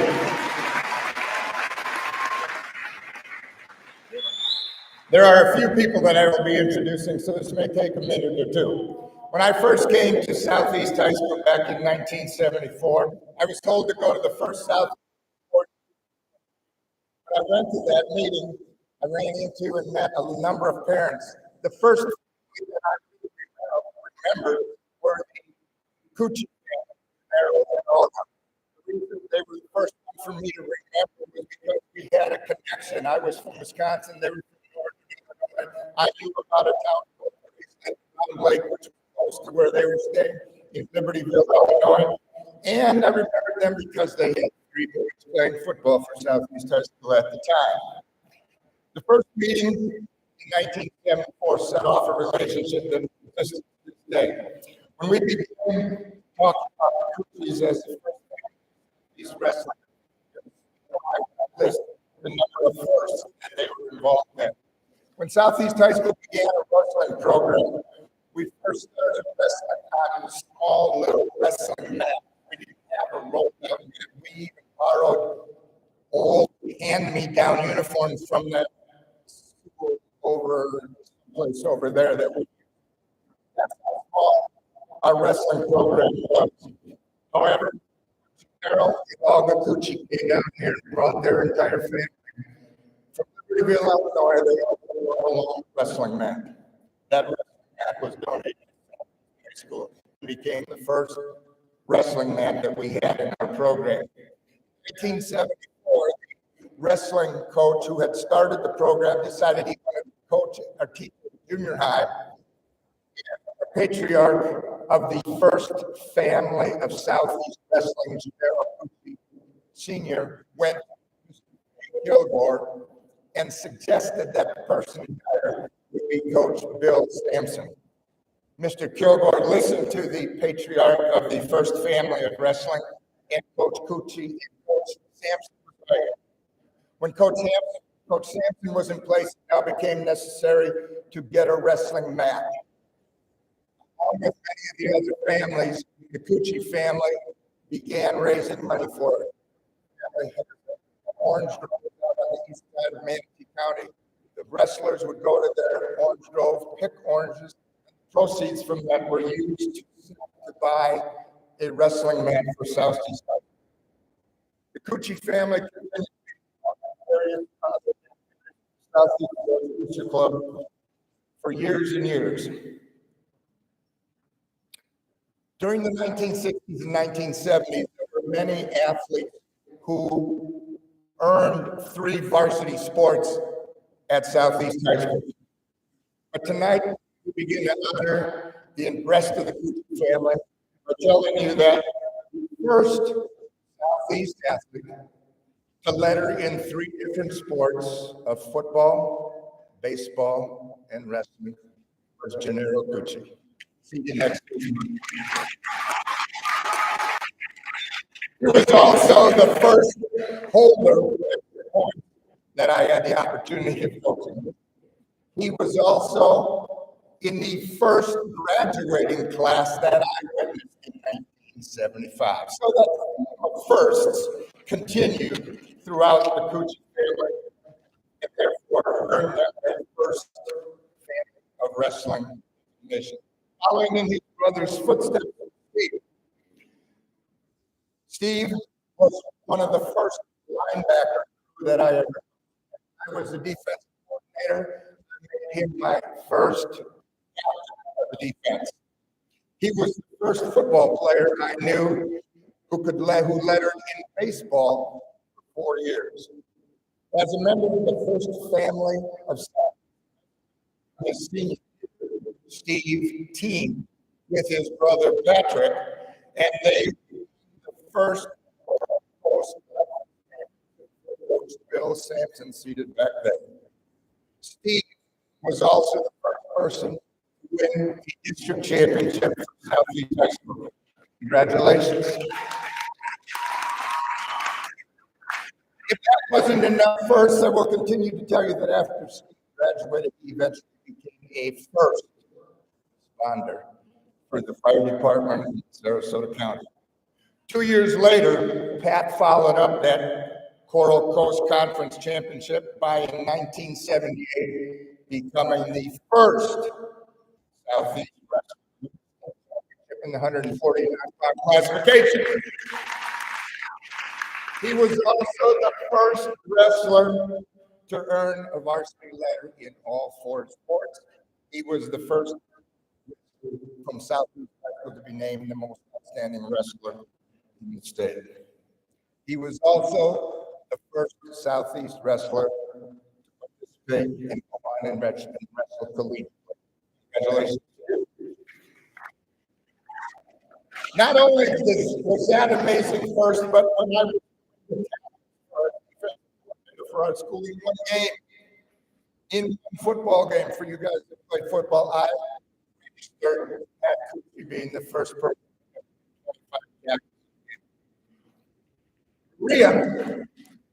Maria was the first female of the clan to attend Southeast High School. Like other Southeast High School, she came and cheered for basketball, and she cheered for football. She was a homecoming queen her senior year, but she was also visible at wrestling matches, baseball games. She was is the first fan of Southeast High School sports.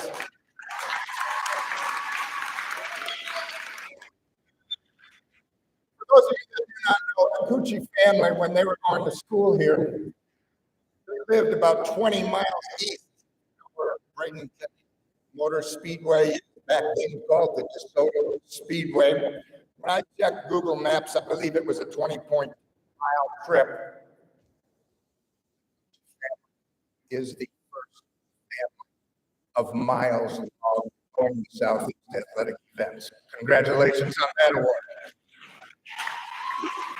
At this time, we invite the third generation of Cucci family members to come to the stage. All of the grandchildren of Cucci's. Please come on up.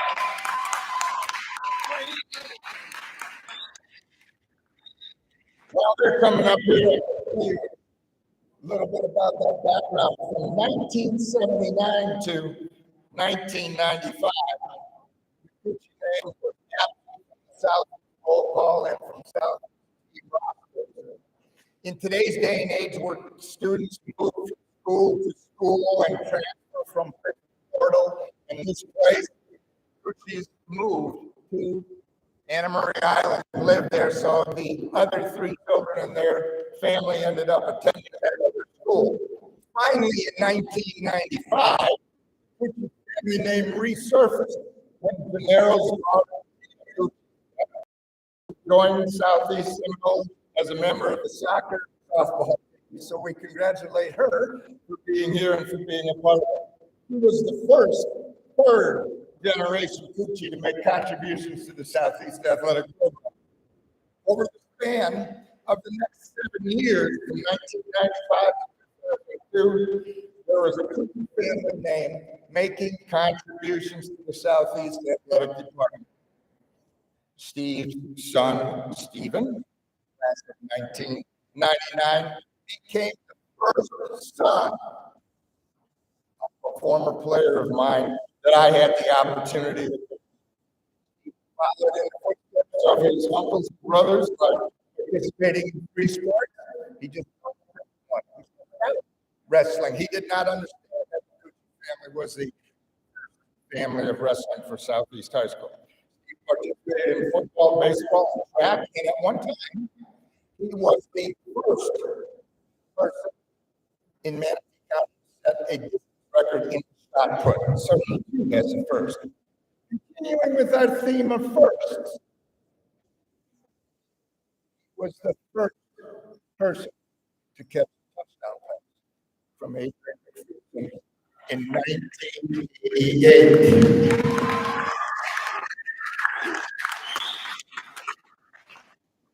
It was against racial and between them. The final two. Continuing with our theme of first, we now introduce Nikki Cucci Morris. Nikki was varsity letters in soccer. She was named captain and defensive MVP. And you can read about the other things that Cucci participated in throughout their time at Southeast High School in other clubs and community activities that they were involved in. Alicia Cucci Logan, class of 2002, also earned 3 varsity letters in soccer, where she was also captain and MVP. Janelle and your 3 daughters,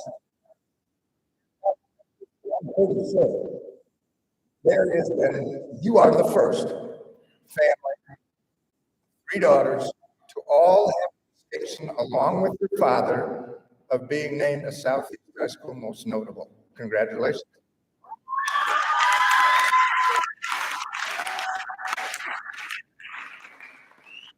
Finally, class of 2001. Like his father and uncle, he lettered in football and baseball. He also ran track. You know, with grandparents, uncles, his father, his aunt, his cousins, his brother, kind of hard to find the first. They've kind of put a lock on those first, but I found one. And you showed it to me tonight. You see, when Chris was in school, he became part of a group called Mill Creek Kids. Funny clip that somebody gave me was football at that time. It says Mill Creek Kids. In 1987, when he was a freshman, his group of students in his class had a choice: stay in the school that they were districted to or go to high school that would rank. Chris, his other 2 Mill Creek kids, were the first group of choice students to stay at Southeast High School. The end result of that in this entire Cucci clan inducted into the Southeast High School Hall of Fame contributors. When you finish up counting all the letters that earned, it's over 55 varsity letters earned by the Cucci family in the 2 generations. And you add to that fact that they were the first family of Southeast wrestling. They are worthy recipients of being inducted into this Southeast High School 2023 class of fame as contributors. Congratulations to you.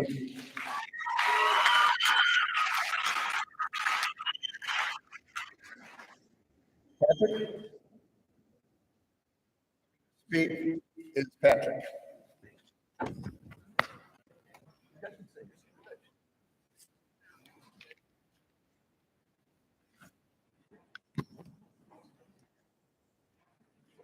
Yep. Wow. Thanks, Coach. It's an honor. It's a privilege. Say, when we heard about this summer, our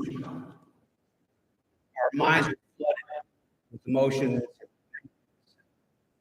We've done and involved with them. 51 years ago, we started our journey. Brought us here tonight. It's been a long time, and I'm glad to see some of the same people still around. It lasted through all the years. 3 generations being honored, both as athletes and contributors, mothers, fathers, grandpas, grandmas, aunts, uncles, nieces, nephews, brothers, and sisters. That's what we call Cucci Power. That was kind of our way of saying it. You got Cucci Power. That's part of the family tradition of what we did and who we were. The story started 51 years ago in 72, 1,250 miles away. small northern Illinois town, Libertyville. All because of mom and dad. We heard about the thanks and gratitudes that have been shared here. Family is the most important thing in our lives, and it is the most important thing echoed here tonight. Because of mom and dad, mom and dad are all good at Gennaro. Western middle class, large Catholic family, raised 5 girls. That's the head game. The physical part of it's one thing, but the head game, you have to be respectful for it. You have to have that knowledge. Drive. Members, contributors, donating time, support. Mentioned about the wrestling team as a way to raise money to donate to the school.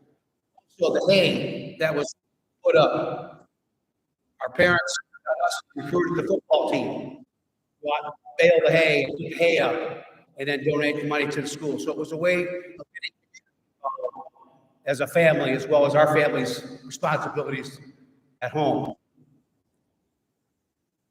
There's family quotes that are worth repeating. I've heard the same kind of things echoed in this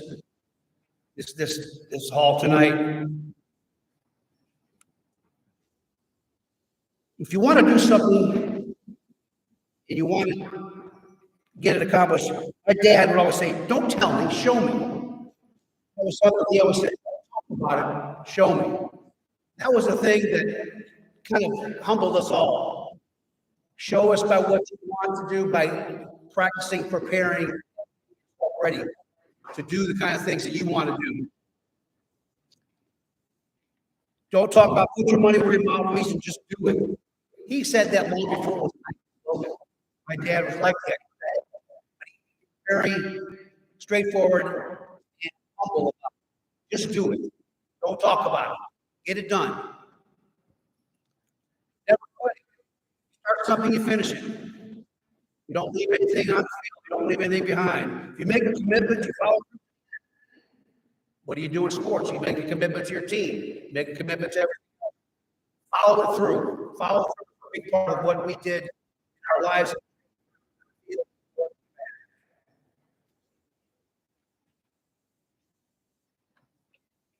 I think that reminds me of Mark, he's gone now. He passed away in 2000. It's a long time being without him, but he still had a voice. And he had a voice that when he would holler, you could hear it block, and everyone would freeze in their tracks. In tow. And it was time to go somewhere. Settle up! And we get up because it was a big, he was a sergeant in the Korean War. Everybody followed him. You saddle up. You said, you went to where you were supposed to go. Where you're never wins. Another saying that just every day you win. You don't quit. Mom had her quotes too. She was a little less vocal, but very firm in her way. I came down to between your friends and your family. Keep in mind and remember this, mother. I don't care what your friends are doing. Friends will come and friends will go. With your family, they last forever. And remember, always be humble. Don't ever be religious. So the humbleness is another thing that kept us in shape. They had to be all the time, all the time about that, keeping us in line, keeping us balanced. The gratitude, Coach Sampson, the coaches here, can't say enough about what it was like to be with you back then and to be on your team. Coach, be proud to have been on your first teams coming out that have a common Midwestern background. Maybe it's Midwestern way, but we connected right away. And that made it easier to follow the directions and follow the goals, do the things you need to do. But we're honored to join the newest members as newest members of the Hall of Fame. Thanks for believing in us and for the kind words tonight. Can't say enough, Paul. Thank you, man. I'm glad that we're all here together for that. Coach Sampson. Another one, Coach Sammy, we used to call him. Special recognition goes out to this man, our coach, Sammy, the school's first wrestling coach, another great man, passionate teacher, caring person. Believed in us. Whatever it was, we have a belief. You believe in what you're doing, you embrace what you do, especially for me, and what I was able to accomplish. The hard spots at the beginning of the season when you can't have none. You got to find a way to keep going and keep plugging. Thanks, Coach. We love you, man. Coach DeLazer and Candy DeLazer, two other special in our lives that gave that kind of encouragement and that comfort of doing your best was enough. Doing it over and over again for your team and doing it you need to be doing outside of the classroom was very important. And recognition to the ones that are no longer with us today, but here in spirit, Coach Kinnear, that was one guy you remember as Coach Kinnear started. I don't know how long he was after, but you said Coach Woodward, Eddie Woodward, Woody, we used to call him, came through. Another guy that believed in us and gave us the opportunities on the field. John Kriker, another guy that great spirit, guy that you would love to work for, do anything for, to commit yourself to do what he asked you to do because you believe in him. Doc Clemens, Willie Clemens, another great guy that's no longer here. Kept us wrapped up, our ankles wrapped up, our wounds taken care of. Another guy that just made it easier to get back on the field. And then our dad and Laura Koji. Oh, you were stars.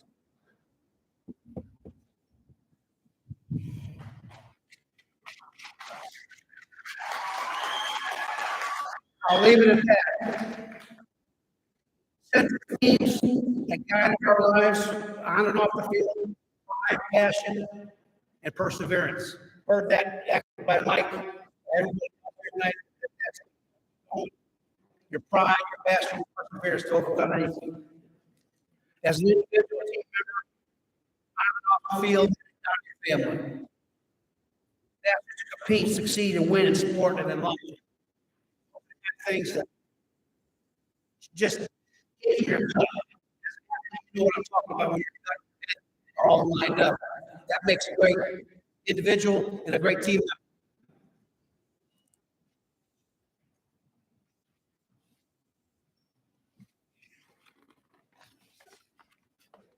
The last thing, I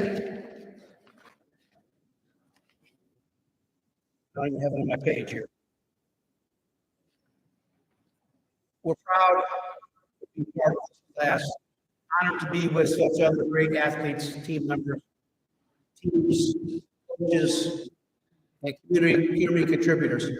So we're grateful for this opportunity to be here tonight. Thankful for the chance to be part of the history moving forward, and who knows what generation we have. Now came with 5 children, or 5 boys, 2 girls. We now have the 7 of us, 21 grandchildren, 30 great-grandchildren. We're only halfway through the process now. We'll have our own town by the time we're finished counting heads, family members, and contributors. Thank you very much.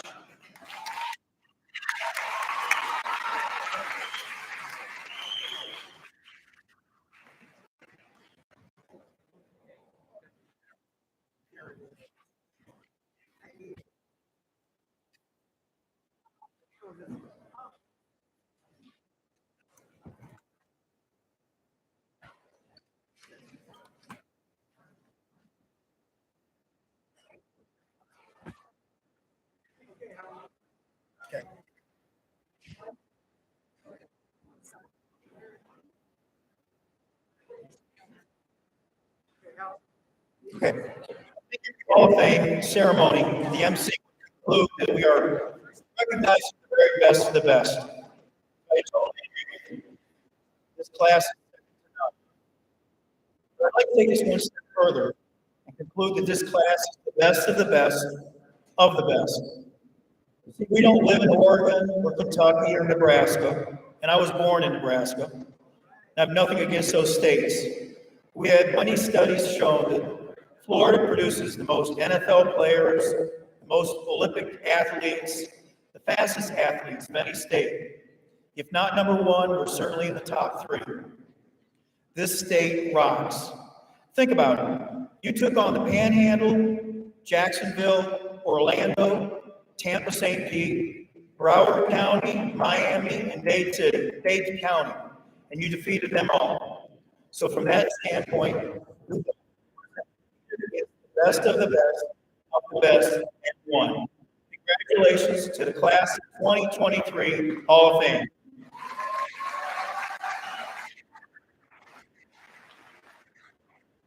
I would like to invite back to the stage Adrian McPherson, Chantel Bullock, Faye Swilly-Benego, Mike Goris, and Bob Carroll.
Thank you very much. The stage is now open for pictures for the others. Good job. Yeah.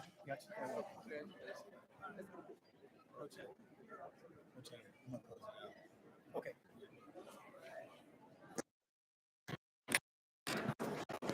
We'd like to thank you all for coming to Southeast tonight to celebrate our Hall of Famers. We appreciate the past, present, and the future. Thank you. Have a great night.